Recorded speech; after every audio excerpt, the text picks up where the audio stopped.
Calvin Johnson, I want to kibitz about this.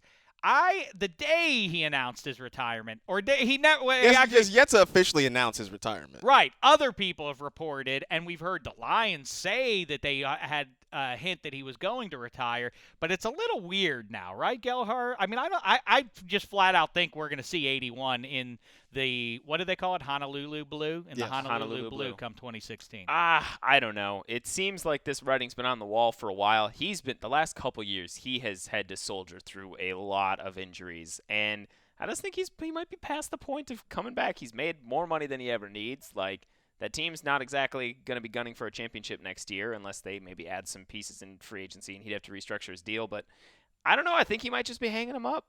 Might be following the Barry Sanders path. I think there's a chance, and I think the Lions would need him for this to be true. But I have a feeling that NFC North is going to be mighty in 2016. The Packers bounce back, right? The Vikings are here to stay, I would think. I think Teddy Bridgewater can only get better from where he was this past season. And the Lions were quietly pretty good this year. I know that they were sort of a train wreck for a month there, but I think on the whole they played quietly good ball. They got better once Jim Bob Cooter started calling the shots for the offense. And they really essentially beat the Seahawks in Seattle, and they essentially beat the Packers in Detroit, and they had a couple of tough ones go against them that way. They weren't really that far off from where they were the year prior. Marcus Grant, is Calvin Johnson playing next year? I don't think so. I think he's done.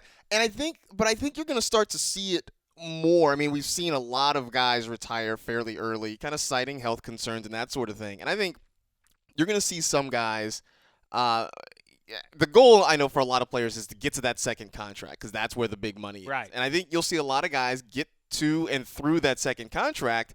And if you're able to make money the way Calvin Johnson has, the way guys, 10, 15, 20 years ago never were, I do think that a lot of guys are going to look at this and look at, their future down the road and say, okay, is my continuing to play worth the lingering health issues I'm going to face when I'm done playing? And I do think you're going to start to see more guys who retire at 31, 32 years old. I mean, there will always be those guys who play 15, 18, 20 years. That will always happen. But I think you're going to start to see fewer of those guys as they start to kind of weigh the risk versus the reward.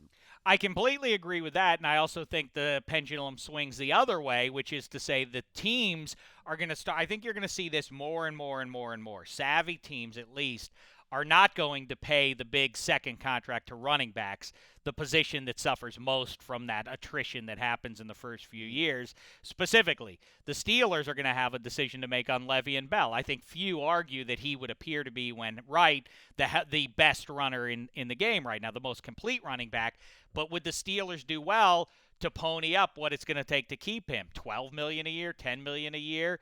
After this following year, I say no. I think that I think they are going to grab a running back in the draft somewhere, round 2, round 3, somewhere around where they got Bell, and try to move on from him. I think that's going to become the savvy play. The day of the $10 million running back contract has kind of gone by the wayside. We saw DeMarco Murray was coming off his best statistical year, and everything seemed to be lining up for him. And his contract is only like $7 million a year, I think.